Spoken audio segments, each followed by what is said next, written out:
కాలేజ్లో పెద్ద వాళ్ళకి నేను టీచ్ చేసే లెక్చరర్ అనమాట, ఇంగ్లీష్ లెక్చరర్ని.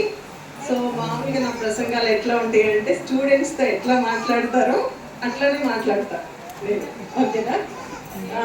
మా హస్బెండ్ చాలా బాగా ప్రసంగం చేస్తారు, దడదడలాడిస్తారు అనమాట. నేనైతే మామూలుగా చిన్నపిల్లలకు కూడా అర్థమయ్యేలా, మీరు మాట్లాడితే నాకు క్షేమమయ్యా, మీరు మాట్లాడితే నాలో శక్తి వస్తుంది, నాకు బలం వస్తుంది, నిర్జీవమైన స్థితిని కూడా ప్రభా నాయన జీవింప చేయగలిగిన శక్తి కలిగిన సమర్థుడు ప్రభా, నాతో మీరు మాట్లాడండి అని నేను వెతుకుతున్నానయ్యా. కానీ నువ్వు ఈరోజు నాతో మాట్లాడండి, నా జీవితాన్ని కట్టండి, నన్ను బాగు చేయండి అని మనం ప్రార్థన చేద్దాం.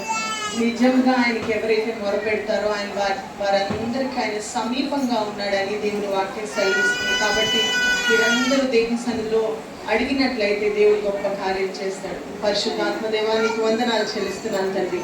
నువ్వు నమ్మదగిన దేవుడు అయ్యా, నువ్వు గొప్ప తండ్రివి నాయనా. మీ ప్రజలు మొరపెట్టినప్పుడు వారి మొరకు నువ్వు చెవియొక్కి ఆలకించి నాయన మీరు సహాయం చేసే దేవుడు అని నీ వాక్యం సెలవిస్తుంది.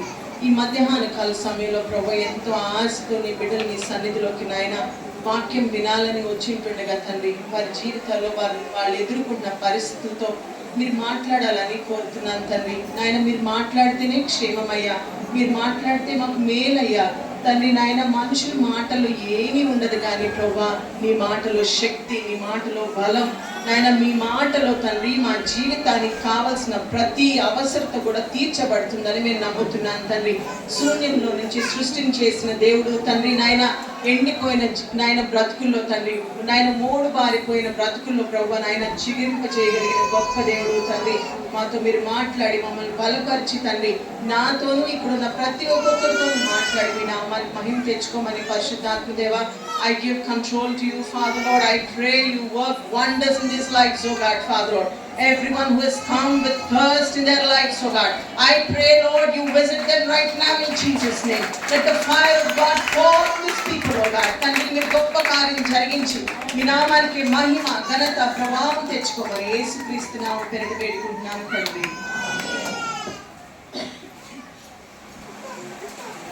నేను ప్రసంగం చేస్తూ ఉండేటప్పుడు కొన్ని ప్రశ్నలు అడుగుతూ ఉంటాను, మీకు తెలిసిన సమాధానాలు చెప్తా ఉండాలి, సరేనా? ఓకే. మనిషికి ఇక్కడ మనం ఎందుకు చెప్పండి, ఏం మీటింగ్ ఇది? స్త్రీల మీటింగ్. స్త్రీల గురించి తెలుసుకోవటానికి, లేకపోతే మన గురించి తెలుసుకోవడానికి దేనికోసం వచ్చాను ఇక్కడికి? దేవుని గురించి తెలుసుకోవటానికి. తర్వాత స్త్రీ యొక్క ప్రాముఖ్యత ఏంటి? స్త్రీ యొక్క ప్రాముఖ్యత ఏంటి? అసలు మనకు ఒక ప్రాముఖ్యత అనేది ఉందా అని అనుకుంటున్నారా? ఊరికి కష్టపడటం, పొద్దున్న నుంచి లేచామంటే అంట్లు తోముకోవాలి, బట్టలు ఉతుక్కోవాలి, పిల్లలకి స్నానాలు చేయించాలి, వాళ్ళకి పార్టీకి ఎత్తే కడగాలి, ఊరికి చిరాకు పడుతూ ఉండాలి, నేను హెల్ప్ చేయడు, ఊరికి నేనే చేసుకోవాలి, విసుక్కోవటం, ఇదేనా ఆడవాళ్ళ పని? ఇంకేముందా? ఇంకేమైనా ఉందా చెప్పండి. ఎందుకంటే నేను కూడా ఈ పనులన్నీ రోజు చేసుకుంటాను, నాకు పిల్లలు ఉన్నారు కదా. ఇంకేమన్నా ఉందా మనకి? ఉందా? ఏముంది చెప్పండి? దేవుని పని ఉంది కదా.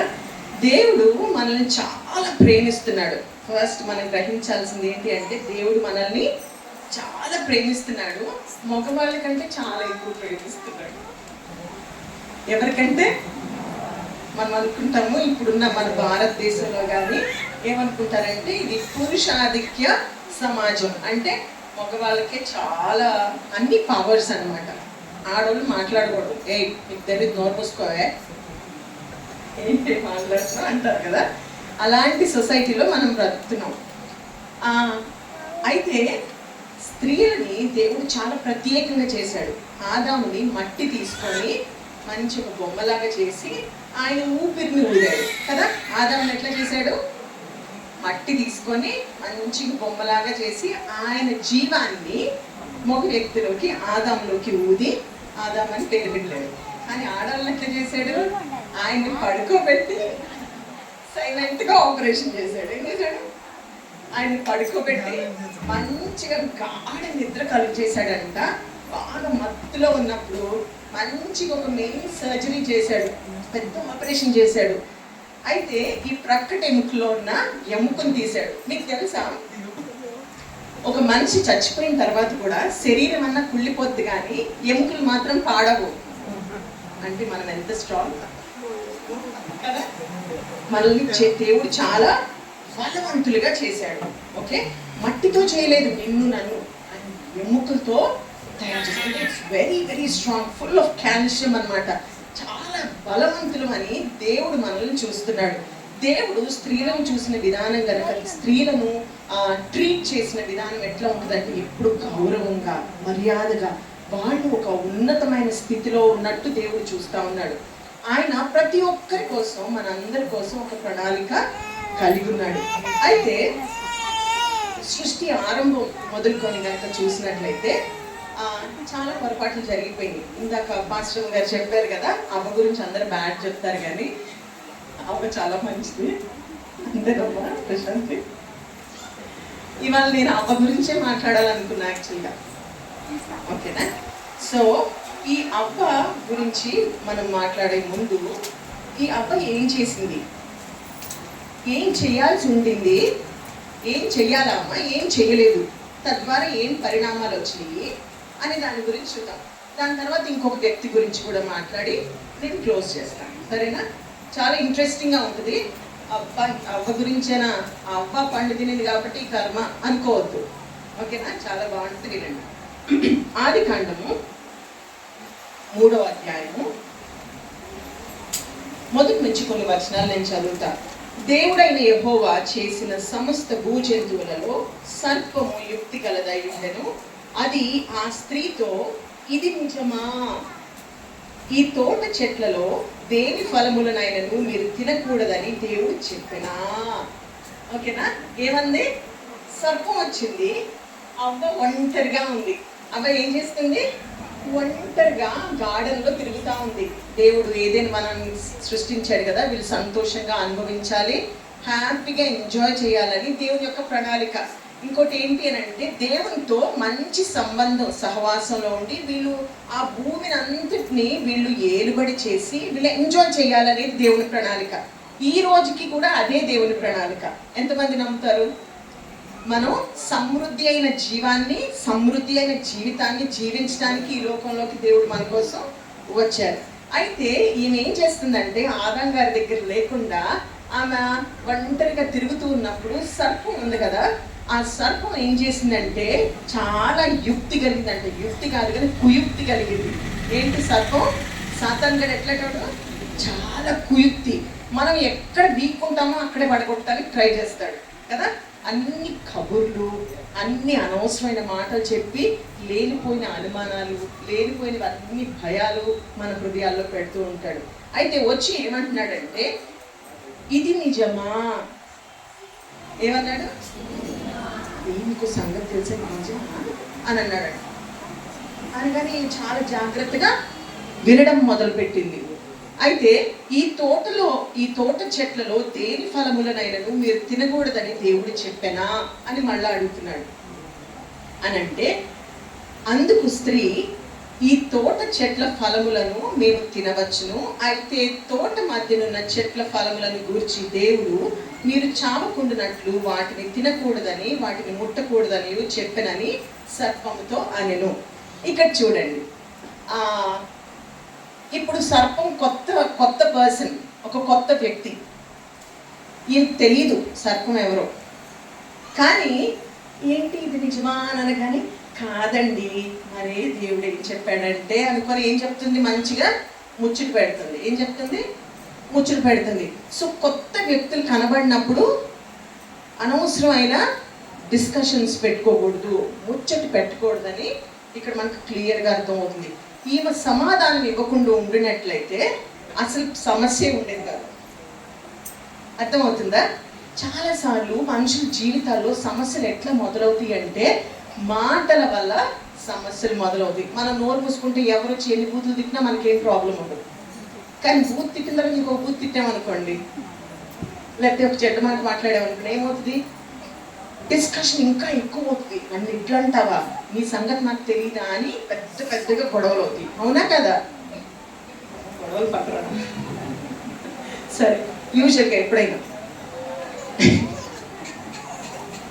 సో ఇలాంటి పరిస్థితుల్లో ఆమె దగ్గరికి వచ్చి చాలా మాట్లాడుతూ ఉన్నప్పుడు ఈమె కూడా విస్తరించి మాట్లాడుతున్నట్టుగా మనం చూస్తున్నాం. ఆమె అడిగిన దానికి ఇది అవునా కాదా అంటే కాదు, అవును అంతవరకు ఉంటే సమాధానం బాగానే ఉండేది. ఈమె విస్తరించి మాట్లాడుతున్నట్టుగా మనం చూస్తున్నాం. సో మొట్టమొదటిగా మనం నేర్చుకోవాల్సింది ఏంటి అంటే, మనకి తెలియని వ్యక్తులతో, మనకి తెలియని విషయాల గురించి అనవసరంగా మనం డిస్కషన్లోకి దిగద్దు. ఏంటి ఫస్ట్ పాయింట్ ఏంటి? మనకి తెలియని వ్యక్తులతో, తెలియని వ్యక్తుల గురించి, మనకి తెలియని విషయాన్ని మనం అనవసరంగా మాట్లాడద్దు. తద్వారా మనం అనవసరంగా చిక్కులో పడతాము. First point. ఓకేనా? అందరికి అర్థమైందా? చెప్పండి మీరు. మనకి తెలియని వ్యక్తులతో, తెలియని వ్యక్తుల గురించి, విషయాల గురించి అనవసరంగా మనం మాట్లాడద్దు. ఊ అంటే ఊనే, లేదు అంటే లేదు, అంతే, అంతవరకే. ఏమ్మా నీ కాలు తెలుసా? ఏంటంట? అవునా నేను మొన్న చూసా అక్కడ అంటే అయిపోయింది. లేదు పోయి తలకాయ నొప్పి అంతా ఎవరి మీద పెడతారు? మన మీదే పెడతారు. ఆ అమ్మే చెప్పింది అని అంటారు. అప్పుడు వాళ్ళు వచ్చి మనల్ని తిడతా ఉంటారు. సో ఇలాంటి విషయాల్లో మనం మాట్లాడకూడదు. సో ఫస్ట్ మన నోటిని చాలా జాగ్రత్తగా కాపాడుకోవాలి.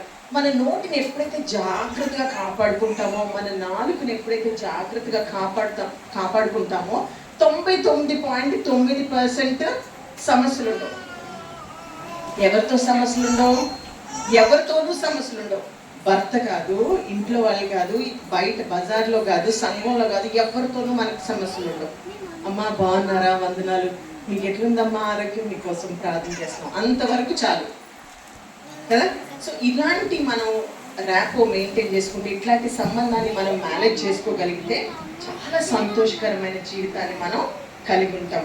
ఇక్కడ అప్పటి వరకు అవ్వ చాలా సంతోషంగా ఉంది. ఈ మూడో వ్యక్తి అయిన సాతాను వచ్చి అనవసరమైన మాటలు పెట్టి ఈమెని ఆ మాటలు అనే ముగ్గులోకి లాగిన తర్వాత ఇక్కడ లేదు దేవుడు ఇట్లా చెప్పాడు, మధ్యలో ఉన్న చెట్లు ఫలాన్ని తినద్దన్నాడు, ఇట్లా అని చెప్పిన తర్వాత అందుకు సర్పము, మీరు చావనే చావరు, ఏలైనగా మీరు వాటిని తినదినమున మీరు మీ కన్నులు తెరవబడిననియు మీరు మంచి చెడ్డలు ఎరిగిన వారై దేవతల వలె ఉందురనియు దేవునికి తెలియనని స్త్రీతో చెప్పగా. ఇంకొక అబద్ధం చెప్తుంది. ఏమని చెప్తుంది? అవునా ఇట్లా చెప్పాడా దేవుడు, మీకు సంగతి తెలుసా, మీరు ఈ పండు తిన్న రోజున మీరు దేవుడిలాగా తయారవుతారు, మీకు తెలీదా ఈ విషయం అని అంటుంది. అర్థమైందా నేను చెప్పింది? మీరు పండు తిన్న రోజున మీరు దేవుడిలాగా తయారవుతారు, ఈ విషయం మీకు తెలీదా అంటుంది. యాక్చువల్గా నిజమేంటి? వీళ్ళు ఆల్రెడీ దేవుళ్ళలానే ఉన్నారు. అర్థమవుతుందా? దేవుడు ఎవరి స్వరూపంలో చేశారు ఆదామవని? ఆయన స్వరూపంలో చేశారు. వాళ్ళు దేవుళ్ళలానే ఉన్నారు. ఆ మహిమకరమైన ఆ స్థితిలో వాళ్ళు ఉన్నారు. కానీ సాతాను ఏమొచ్చి ఏం చెప్తుంది? మీరు తింటే మంచిగా దేవుళ్ళలాగా అయిపోతారని చెప్పి బాగా కుళ్ళుబుట్టి దేవుడికి మిమ్మల్ని తినద్దని చెప్పాడు. అబద్ధం. అవునా? సో వీళ్ళు ఆల్రెడీ దేవుళ్ళలాగా ఉన్న వ్యక్తుల్ని ఏమంటుంది? మీ దగ్గర ఇది లేదు, ఇది తింటే ఇట్లా అవుతారు అని చెప్తుంది. హల్లెలూయా. ఎంత అబద్ధం చూడండి. సాతాను ఎప్పుడు మన దగ్గరికి ఎట్లా వస్తాడంటే కళ్ళబుల్లి మాటలతో, మోసకరమైన మాటలతో వచ్చి నువ్వు ఇది చేస్తే నువ్వు ఆశీర్వదింపబడు, ఇట్లా చేస్తే ఇట్లా అవుతావు, కాబట్టి ఈ పని చెయ్యి అని చెప్తాడు. కానీ మీకు తెలుసా, దేవుడు ఎఫెసీయులకు రాసిన పత్రికలో అపోస్తలుడైన పౌలు చెప్తున్నాడు, మనం యేసు ప్రభువులో మనం తిరిగి జన్మిస్తే మనం ఎట్లా ఉన్నామంట, మనకి అన్ని ఆత్మ సంబంధమైన ఆశీర్వాదాలన్నీ కూడా అన్ని సమకూర్చబడి, శారీరక సంబంధమైనవి, ఆత్మ సంబంధమైనవి అన్నీ కూడా స్పిరిచువల్ రెల్మ్ లో అన్ని సిద్ధంగా ఉన్నాయి. నువ్వు ఎప్పుడైతే విశ్వాసంతో నువ్వు నమ్ముతావో దేవుడు నీకు అన్నీ ఇస్తాడంట. హల్లెలూయా. అవన్నీ ఎట్లా పొందుకుంటాము? విశ్వాసం ద్వారా పొందుకుంటాం. సో విశ్వాసం కలగాలంటే నీకు ఏం చేయాలి? నువ్వు విశ్వాసం కలగాలంటే ఏం చేయాలి? వినాలి. సో ఇప్పుడు అప్పకి ఎట్లా విశ్వాసం వచ్చింది? చెడు విశ్వాసం చెప్పండి. వినిందా లేదా? ఏం వినింది? మంచి వాటిని వినలేదు, చెడ్డ వాటిని వినింది. సో చెడ్డ వాటిని వినటం ద్వారా నీకు అవిశ్వాసం వస్తుంది, భయం వస్తుంది, చెడు వాటిలోకి నువ్వు ప్రయాణం చేస్తావు. నువ్వు మంచి వాటిని విన్నావనుకో, దేవుని వాక్యాన్ని విన్నావనుకో, దేవుని చెప్పే మాటలు, దేవుని నీ గురించి ఏమంటున్నాడో నీకు తెలిస్తే నీ యొక్క విశ్వాసం అభివృద్ధి చెందుతుంది. హల్లెలూయా. అప్పుడు నీకు దేవుని దగ్గర నుంచి పొందుకోవటం అనేది చాలా ఈజీ. హల్లెలూయా, హల్లెలూయా. అయితే ఇక్కడ ఈ స్త్రీతో సర్పం అంటుంది, మీరు ఇట్లా దేవుడు లాగా అయిపోతారు అని అంటే, అవునా, అందుకే మమ్మల్ని తినద్దన్నది, ఎంత కుళ్ళిపోతాడో దేవుడు. అలాంటి ఐడియా వచ్చింది ఆమెకి. యాక్చువల్గా దేవుడు ఎంతో మంచి దేవుడు, ఆయన లాగా ఆయన బిడ్డలు ఉండాలని ఆయన కోరుకుంటున్నాడు. హల్లెలూయా. ఈ భూమి మీద ఉన్న ప్రతి ఒక్కరిని దేవుడు ఒకేలాగా ప్రేమిస్తున్నాడు. ఎంతమంది నమ్ముతారు? మిమ్మల్ని, నన్ను, అమెరికాలో ఉన్న వాళ్ళని, ఆఫ్రికాలో ఉన్న వాళ్ళని, అందరినీ ఒకే రకంగా దేవుడు ప్రేమించే దేవుడు అయినాడు. హల్లెలూయా. ఏ భేదం లేదంట దేవుడికి. అందరూ చదువుకున్న వాళ్ళని కానీ, చదువు లేని వాళ్ళని కానీ, పేదని, గొప్పని, ఆడ, మగ, పెద్దవారు, చిన్నవారు, ఈ తేడా అనేది దేవునికి లేనే లేదు. నువ్వు నమ్మితే దేవుని కార్యాన్ని చూస్తావంట. హల్లెలూయా. అంటే ఇప్పుడు ఎవరి చేతిలో ఉంది మన ఆశీర్వాదం? మన చేతిలో ఉంది. చెప్పండి. ఎందుకని? దేవుడు ఆల్రెడీ ఇవ్వటానికి ఇష్టపడుతున్నాడు. ఇక్కడ ఎంతమంది తల్లులు ఉన్నారు?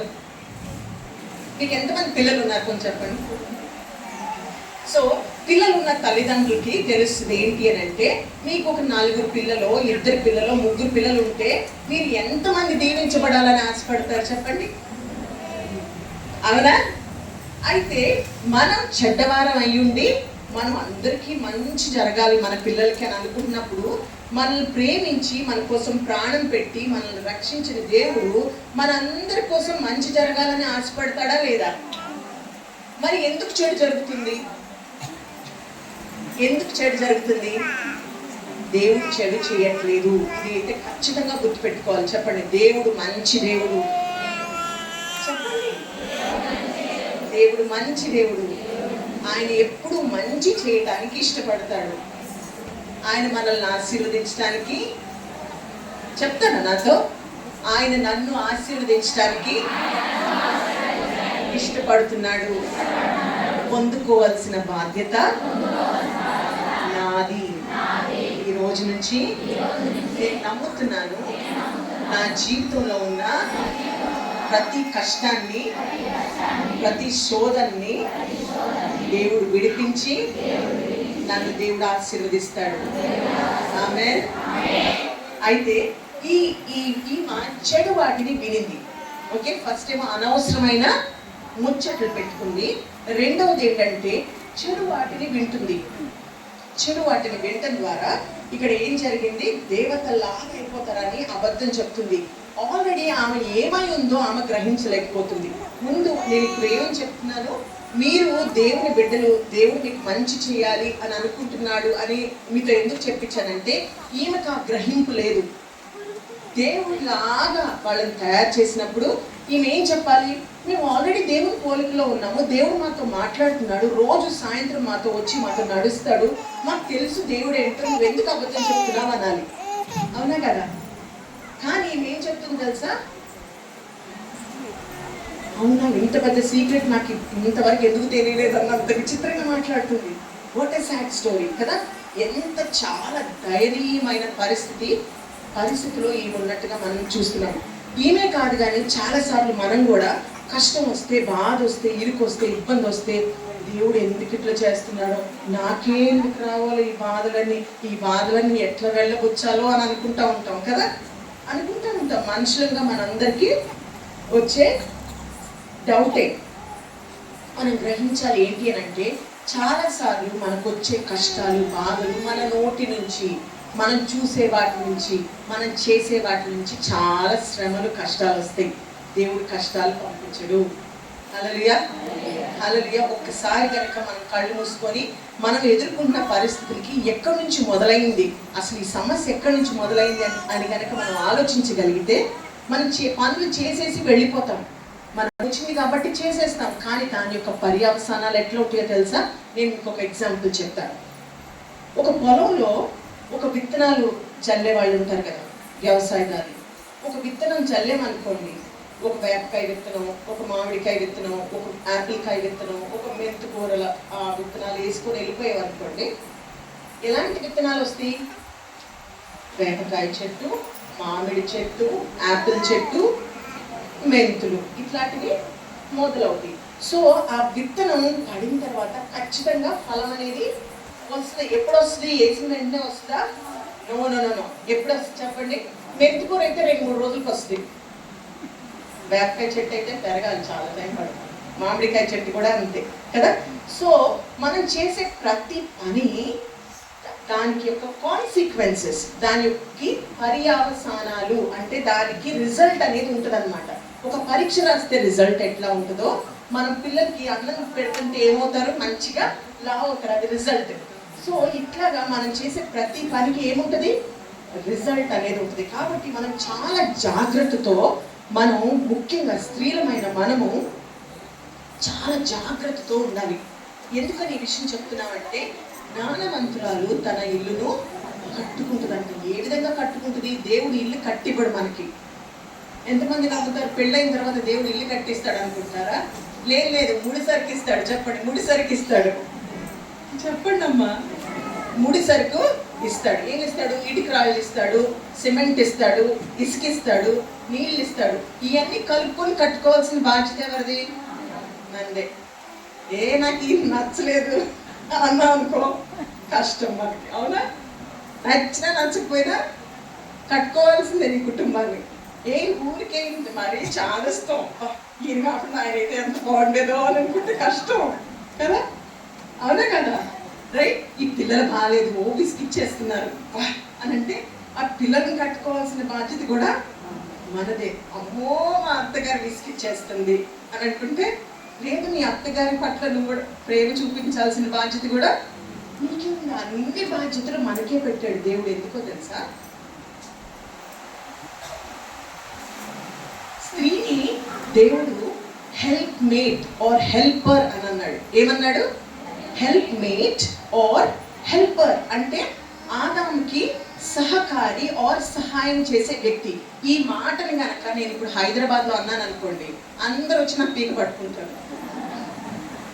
ఎందుకంటే సిటీస్లో ఎట్లా ఉంటుందంటే, పెద్ద పట్టణాల్లో ఆడ మగ సేమ్, నేను ఈ పని చేస్తే నువ్వు ఈ పని చేయాలి, ఎందుకన్నా ఇట్లా ధైర్యంగా మాట్లాడతారనమాట. ఓకేనా? ఇక్కడ ఎట్లుంటుంది? ఇక్కడ చాలా మంచి వాళ్ళు ఉన్నట్టున్నారు, ఏం మాట్లాడగలరు మీరు. అయితే అక్కడ అట్లా ఉంటుంది. అయితే హెల్పర్, హెల్ప్ మేట్ అంటే మేము తక్కువ వాళ్ళమా? మేము స్త్రీలు మేము తక్కువ వాళ్ళం కాదు, మేము అబలం కాదు, మేము సబలం, ఏదో ఒక బలం. తర్వాత మేము ఆకాశంలోకి ఎగురుతున్నాము, మేము పైలట్లు అయ్యాము, ఆస్ట్రోనాట్స్ అయ్యాము, అంతరిక్షంలోకి కూడా వెళ్ళి తిరిగి వస్తున్నాము. నేను ఎందుకు తక్కువ ఉండాలి? నేను సంపాదిస్తున్నాను, నేను కూడా కష్టపడుతున్నాను, నేను కూడా వెళ్ళి 1000 రూపాయలు సంపాదించుకున్నాను రోజు. ఇట్లాంటివి మాట్లాడకూడదు. మాట్లాడచ్చా? ఎందుకనంటే హెల్పర్ అనే మాటను కనుక మనం జాగ్రత్తగా చూస్తే బైబిల్లో పరిశుద్ధాత్మ దేవుడు మనకి సహాయకుడిగా ఉన్నాడంట. అంటే దేవుడు నీకు ఇచ్చిన ఆధిక్యత ఏంటో తెలుసా? పరిశుద్ధాత్మ దేవుడికి ఏ రకమైన ప్రయారిటైజేషన్ ఉందో, అంటే ఆయనకి ఏ స్థానం ఉందో. ఇప్పుడు అసలు జరుగుతున్న కార్యాలన్నీ ఎవరి ద్వారా జరుగుతున్నాయి? యేసు ప్రభు వచ్చి వెళ్ళిపోయారు. ఇప్పుడు జరుగుతున్న యుగం ఏంటి? పరిశుద్ధాత్మ యొక్క కార్యాలు జరుగుతున్న యుగం. అంటే దేవుడు నిన్ను పరిశుద్ధాత్మతో సమానంగా చూస్తున్నాడు. అంటే యూ కెన్ డూ ఎనీథింగ్. హల్లెలూయా. నువ్వు చిన్నదానివి కాదు, నువ్వు స్వల్పమైన దానివి కాదు, నువ్వు బలహీనురాలు కాదు, కానీ నువ్వు సమస్తము దేవుని దగ్గర, దేవుని పాదాలు పట్టుకొని సాధించుకోగలిగిన సామర్థ్యత దేవుడు నీలో పెట్టాడు. హల్లెలూయా. అది ఎంతటి కఠినమైన సమస్య అయినా మీరు దేవుని పాదాలు పట్టుకున్నట్లయితే, మీ శక్తి ఎక్కడుందో మీరు తెలుసుకున్నట్లయితే, మీరు చాలా ఉన్నతమైన స్థితిలో మీరు ఉంటారు. మీ పిల్లలు దీవించబడతారు, నీ భర్త దీవించబడతారు, నీ ఆరోగ్యం కుదుటపడుతుంది, అన్ని పరిస్థితులు మారిపోతాయి. కానీ మనం ఏం చేయాలి తెలుసా? పరిస్థితి వైపు చూడద్దు, దేవుని వైపు చూడాలి. దేవుని వైపు చూడటం నేర్చుకోవాలి. హల్లెలూయా, హల్లెలూయా. అయితే ఇక్కడ నేను ఎక్కడ నా వచనం చదువుతాను ఒకసారి.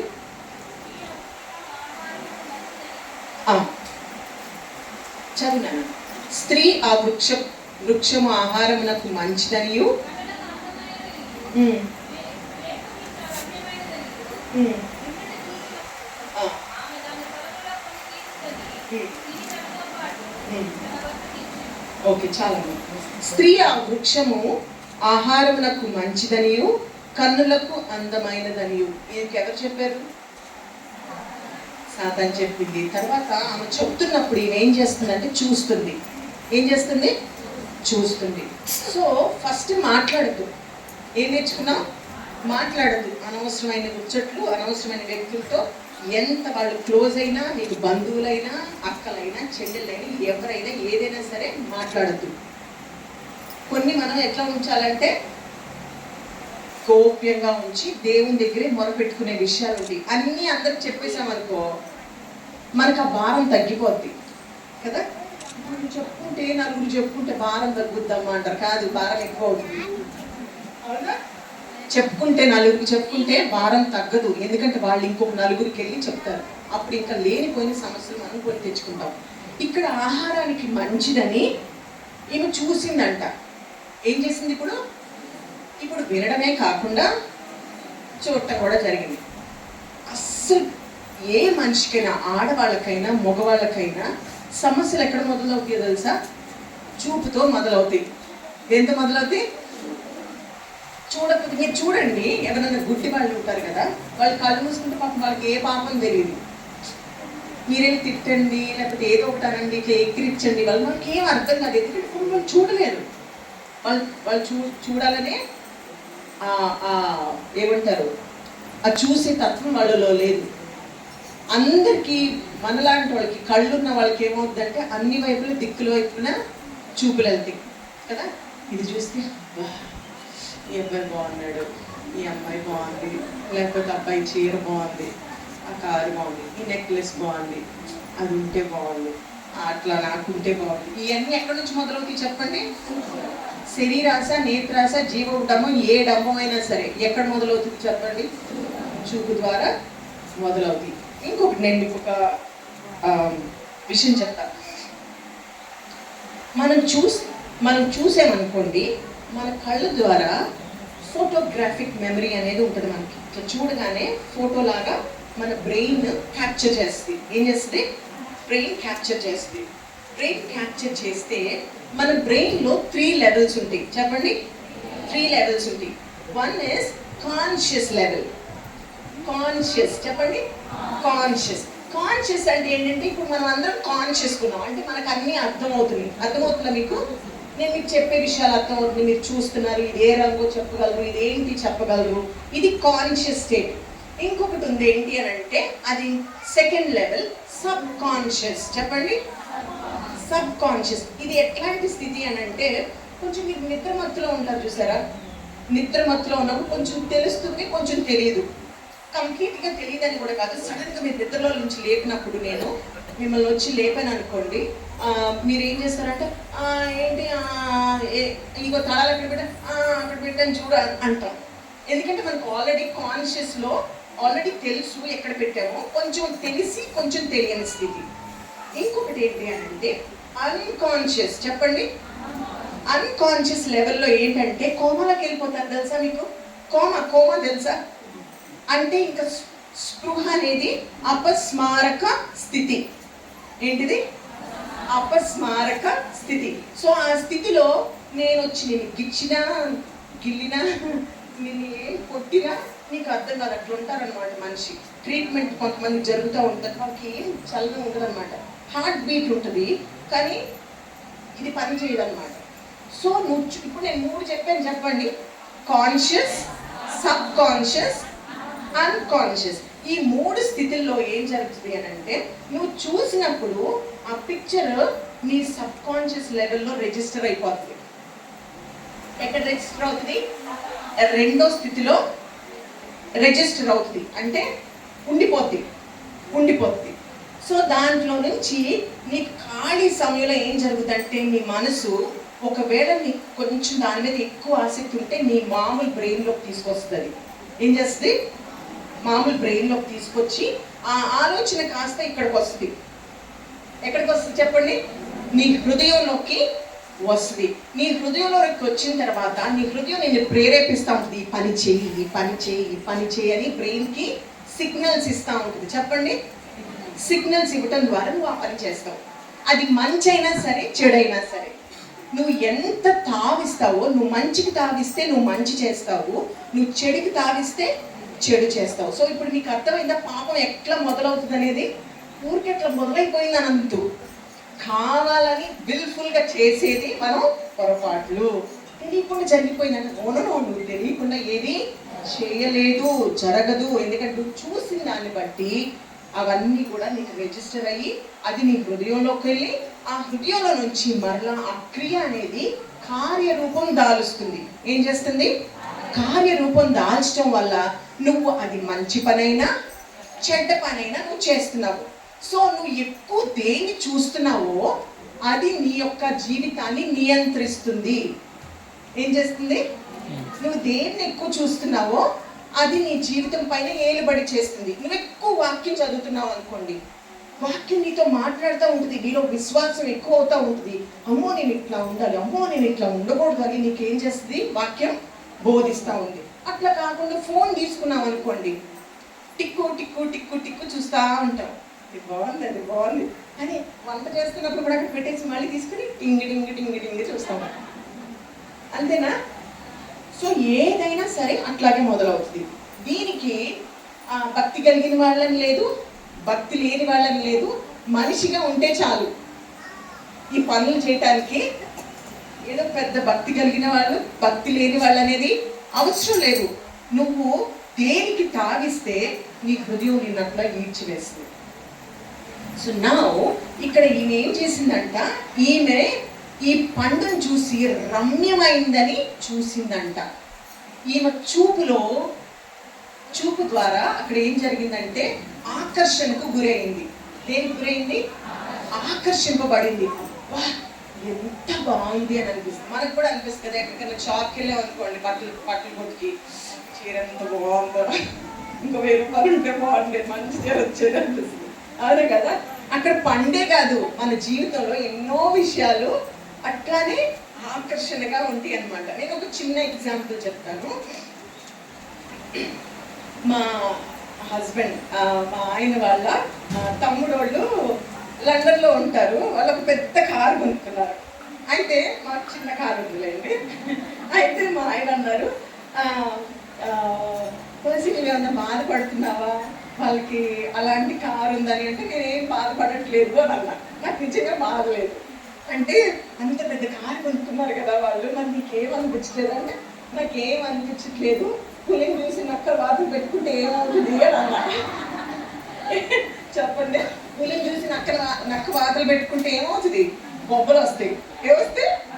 బొబ్బలు వస్తాయి. నేను అన్నాను, నేను ఎప్పుడు ప్రార్థన చేసుకునేది ఏంటి అంటే, ప్రభువా నాకు పెద్ద కార్లొద్దు, నాకు పెద్ద కార్లొద్దు, ఏం అసలు నాకు బలమైన కాళ్ళు ఇవ్వు ప్రభువా అని అడుగుతా. హల్లెలూయా. ఎందుకనంటే ఒకవేళ నాకు చాలా పెద్ద కారు ఉంది, ఒక పెద్ద ఫ్లైట్ ఉంది అనుకోండి, ఏరోప్లేనే ఉంది, కానీ ఏరోప్లేన్ వరకు ఎట్లా వెళ్ళాలి? కాళ్ళ మీద నడిచి వెళ్ళాలి. అక్కడ కూడా ఎగురుకుంటూ వెళ్ళలేం కదా. సో నేను ఏమడుగుతానంటే, దేవా నాకు బలమైన కాళ్ళు ఇవ్వయ్యా, మంచి నడుము ఇవ్వయ్యా, శక్తితో చివరి వరకు నీకు పనిచేసే కృప ఇవ్వయ్యా అని అడుగుతా. హల్లెలూయా. నాకు అసలు ఎప్పుడు ఆశే ఉండదు అనమాట. నేను ఎప్పుడు అడుగుతా దేవుని, ఏ ఆశ లేకుండా ఉంచు ప్రభు నన్ను అని. ఎందుకంటే ఈ ఆశలు ఏం చేస్తాయి అంటే, ముఖ్యంగా అవి మనల్ని ఈడ్చివేస్తాయి. ఎక్కడి నుంచి అంటే దేవుని దగ్గర నుంచి ఈడ్చివేస్తాయి. అక్కడి నుంచి లోకం వైపు ఈడుస్తాయి. ఆ లోకం వైపు ఈడ్చి పాపంలో పడేస్తాయి, దేవునికి చాలా దూరంగా చేసేస్తాయి. అయితే దేవుని యొక్క ప్రణాళిక ఏంటి మన పట్ల ముఖ్యంగా అంటే, ఆయనతో మనం సహవాసం కలిగి ఉండటమే దేవుని ఉద్దేశం. హల్లెలూయా. మనం అనుకుంటూ ఉంటాం, ఏదో డాక్టర్ అవ్వాలి, యాక్టర్ అవ్వాలి, ఇంజనీర్ అవ్వాలి, కలెక్టర్ అవ్వాలి, అది చేయాలి, ఆ కూతురికి పెళ్లి చేయాలి, అది ఇవన్నీ చేసేది అవి secondary. But the primary thing for your life is to have relationship with God. దేవునితో నువ్వు సహవాసం కలిగి ఉండటమే దేవుని యొక్క ముఖ్య ఉద్దేశం నీ పట్ల, నా పట్ల, మగవారి పట్ల, పెద్దోళ్ళ పట్ల, చిన్నోళ్ళ పట్ల. హల్లెలూయా. ఇంతకు మించి పెద్ద పర్పస్ ఏం లేదు. దేవుడు మనిషిని చేసినప్పుడు ఆయనతో సహవాసంలో ఉండాలని చేశాడు.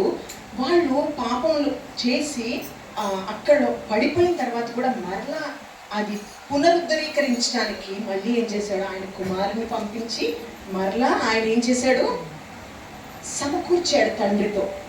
సో దేవుని యొక్క ఉద్దేశం నీ పట్ల నా పట్ల ఏంటో తెలుసా, మనం ఆయనతో సహవాసంలో ఉండాలని కదా. తల్లిదండ్రులకు ఉంటుంది, నా పిల్లలు నాతో ఉంటే ఎంత బాగుంది, ఎక్కడో ఉంటున్నారమ్మా, నా ఎదురు ఉంటే చూసుకుంటా బ్రతుకుతానమ్మా అనుకునే వాళ్ళు ఎంతో మంది ఉంటారు కదా.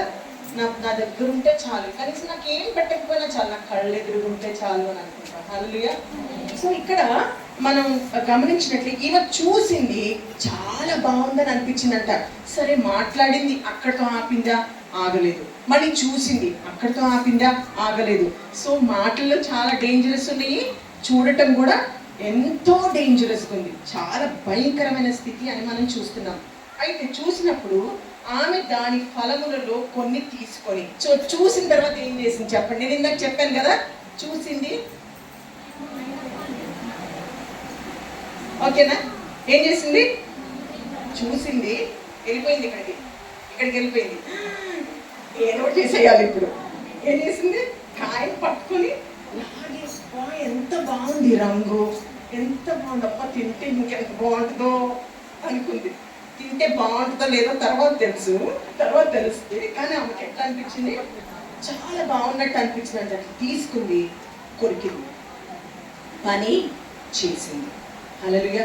నేను ఊరికే మాట్లాడుతున్నాను అనుకుంటా. చాలా మంది యవనస్తులు కూడా ఉన్నారు కాబట్టి నేను చెప్తున్నా, ఊరికే చూసి ఊరికే మాట్లాడావా, నువ్వు ఉచ్చులో పడిపోయినట్టే. చాలా జాగ్రత్తగా ఉండాలి. ఈ కాలంలో ఎంత భయంకరంగా సాతానుడు దేవుని బిడ్డల వెంటే పడి తిరుగుతున్నాడు. మనం చాలా జాగ్రత్తగా ఉండాలి. మన సమయం వచ్చేంత వరకు మనం ఓపికతో కనిపెట్టినట్లయితే దేవుడు మంచి భార్యని, మంచి భర్తని మనకి దయచేస్తాడు. కాబట్టి మనం చాలా జాగ్రత్తగా ఉండాలి, దేవుని సన్నిధిలో మొరపెట్టే వాళ్ళుగా ఉండాలి. తర్వాత మన కంటికి కనిపించింది, మన కోరికకి అనిపించింది మనం చేయటానికి ఏం లేదు. హల్లెలూయా, హల్లెలూయా. అయితే ఆమె తీసుకొని తినిందంట, తిని తన భర్తకు కూడా ఇచ్చిందంట. అబ్బాయి ఎంత మంచిదో, ఏం చేసింది, భర్తకి ఇచ్చిందంట. ఎంత మంచిదో కదా. మంచిదేనా, మంచిది కాదు కదా. మంచి విషయాల్లో మన భర్తకి పాలుపంపులు ఉండాలి, కానీ చెడు విషయాల్లో మనం చేసి చెడుని కూడా కవర్ చేసుకోవడానికి భర్తను కూడా లాగద్దు. కొంతమంది ఇద్దరు బాగుంటాయి, మంచి వాటికి ముందుకు రారు. రెండమ్మా రాయ్యా, మరి గుడికి వెళ్దాం రండి, లేకపోతే ఉపవాస ప్రార్థనకి వెళ్దాం రండి అనరు. బయటికి పెళ్ళికి వెళ్దాం అంటే, మరే ఆ పెళ్ళి ఉందిగా, ఎట్లా, నాకు చీర కావాలి, కొత్త చీర కావాలి. ఎందుకంటే మన అవసరం తీర్చుకోవడం కోసం బాగా టిక్కలేస్తాం. ఆడవాళ్ళకైతే వెన్నతో పెట్టిన విద్య అనమాట. చూడండి మీరు, అంటే ఐఎమ్ నాట్ బీలిట్లింగ్, మిమ్మల్ని చిన్న చూపు చూడటం అని కాదు, కానీ దేవుడు మనకి సామర్థ్యత ఇచ్చాడు. ఎంతమంది నమ్ముతారు? మనకి శక్తినిచ్చాడు, బలాన్ని ఇచ్చాడు. ఆ వాటిని సరైన దారిలో మనం పెట్టాలి. సరైన వాటి కోసం మనం వాడినప్పుడు మన జీవితాలు ఎంతో ఆశీర్వాదకరంగా, ఫలభరితంగా ఉంటాయి. హల్లెలూయా. నేను మీకు ఒక ఇద్దరు గురించి చెప్తాను. అననీయ సప్పీరా గురించి తెలుసు కదా. ఇద్దరు భార్య భర్తలే, ఇద్దరు బాగా అపోస్తుల దగ్గర ఏం చేస్తున్నారు, పరిచర్యలు చాలా ఉత్సాహంగా. ఈ చేపలేంటి వాళ్ళే, ఓడటం వాళ్ళే, అంట్లు తోవటం వాళ్ళే, అన్ని ఉత్సాహంగా పనిచేస్తున్నారు. మిగతా వాళ్ళందరూ ఆస్తులు అన్ని తీసుకొచ్చి అపోస్తుల దగ్గర పాదాల దగ్గర పెడితే, అపోస్తులు వీళ్ళని అడగల, అమ్మ మీ ఆస్తులు కదా అమ్మి పండాలి అడిగారా, అడగల. కానీ వీళ్ళకే చాలా ఉత్సాహం అనమాట. అన్నిట్లో ఫ్రంట్ ఉంటున్నాం కదా, ఇప్పుడు డబ్బులు ఇచ్చే విషయంలో ఫ్రంట్ లేకపోతే బాగోదు. కాబట్టి అయ్యా ఏం చేస్తావు అన్నయ్య, పద మనం కూడా వెళ్ళి అమ్ముదామని అమ్మారు. సో ఇప్పుడు వాళ్ళ స్థలమే కదా, అది వాళ్ళ ఆస్తే కదా. వాళ్ళు అమ్మి తీసుకొచ్చినప్పుడు, టేక్ ఫర్ ఎగ్జాంపుల్, 1,00,000 రూపాయలకి అమ్మారు అనుకోండి. అయ్యో మన ఇద్దరం ఉన్నాము, మరి మన ఇద్దరం బ్రతకాలి కదా, 50,000 చర్చికి ఇద్దాము, 50,000 మనం ఉంచుకుందాం అయ్యా అని అనుకోవచ్చు, తప్పులేదు. అనుకోని ఒక మాట మీద వచ్చి అపోస్తుల దగ్గరికి వచ్చి ఏం చేయాలి, అమ్మ ఎంతకు అమ్మారు అని అనగానే, అయ్యా మేము 1,00,000 రూపాయలకి అమ్మాము, 50,000 మేము ఉంచుకుందాం అనుకుంటున్నాం, 50,000 మేము సంఘానికి ఇద్దాం అనుకుంటున్నాను అయ్యా అనాలి. వీళ్ళు ఏం చేశారు, ఇంతకే అమ్మామన్నారు. ఎంతకు అమ్మామన్నారు, చెప్పండి. ఇంతకే అమ్మేవంట. ఎంతకు అమ్మారు? 50,000కే అన్నారు. అనగానే ఏమైంది? భర్త అక్కడే చచ్చిపోయింది. ఉన్న చోటునే వాడి చచ్చిపోయినట్టుగా చూస్తున్నాం. అది అయిపోయింది. 5 నెలలు పాత పెట్టి వచ్చేసారంట. మళ్ళీ భార్య వచ్చిందంట. ఇప్పుడు భార్య రాగానే భార్యని అడుగుతున్నాడు మళ్ళీ, అమ్మ ఎంతకు అమ్మారు అని అంటే, ఎందుకే అమ్మావయ్యా అన్నాము కూడా. కనీసం ఆమన్న బుద్ధి కలిగింది, లేదయ్యా ఇట్లా అని చెప్పుంటే కనీసం ఆమె ప్రాణం అన్నా దక్కించుకునేది. చూడండి, చేసింది మంచి పనే, కానీ విధానం ఎట్లా ఉంది? చెడ్డగా ఉంది. మనం చేసే పనులు సరైన విధానంలో ఉండాలి. హల్లెలూయా.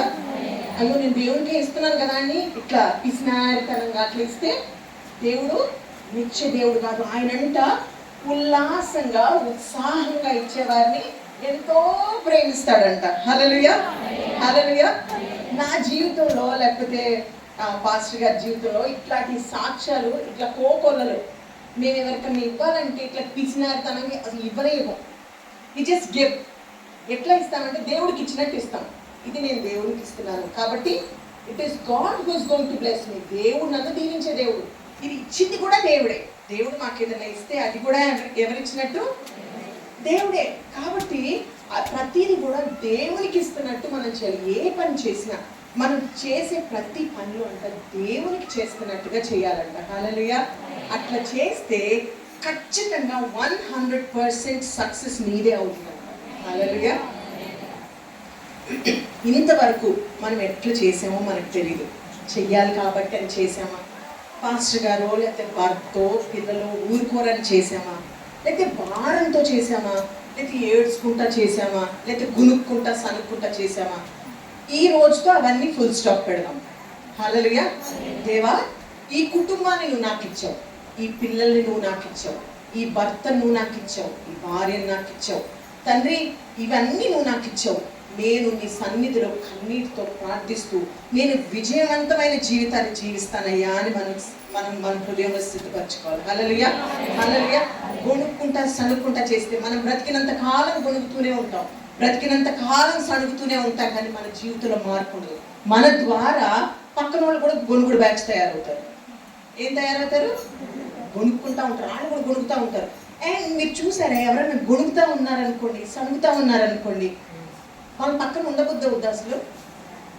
వాళ్ళు ఒకలాంటి విచిత్రమైన అట్మాస్ఫియర్ని క్రియేట్ చేస్తారనమాట.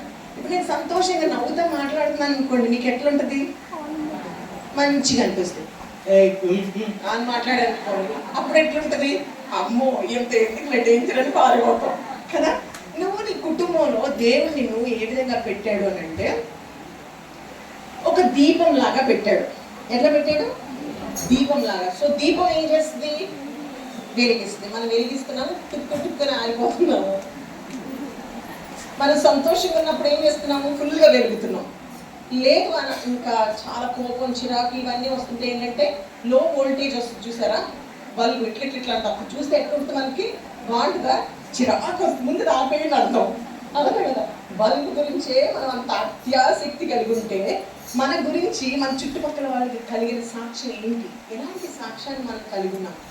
మనం ఇతరులను ఇంపాక్ట్ చేయగలుగుతున్నామా లేదా అనేది చాలా ప్రాముఖ్యమైన విషయం. హల్లెలూయా. నువ్వు మొట్టమొదటిగా నీ జీవితాన్ని నువ్వు కట్టుకున్నట్లయితే, నువ్వు సరైన సహవాసం దేవునితో కలిగి ఉన్నట్లయితే, దేవుడు నీ ద్వారా